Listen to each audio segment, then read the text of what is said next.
How to log in into Fiverr account. Hello everybody, welcome back. In today's video, we will be teaching how you can do it. So let's just get started without any delay. First of all, head over to your device's App Store or Play Store and look for the application Fiverr.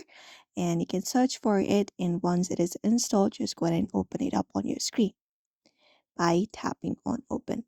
Now, once you tap on open, you can easily head over the interface where you should be finding an option of sign in the bottom right corner.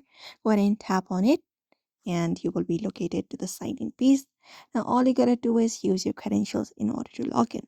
So if you've used your email or username in order to create an account in this email or username, you can type in your email or your username that you used in order to create your account. After that, right below it in the section, enter up your password of your account and continue with the process and you will be logged in. Otherwise, we have other via social networks like Google and Facebook. You can use that option in order to log in as well. Otherwise, we have this option of forgot password. If you have forgotten your password, you can tap on it and continue with the process and recover your account. So this is the method you can apply up if you want to log in into your Fiverr account. So I hope this video was helpful. Give it a thumbs up and subscribe for more tips and tutorials.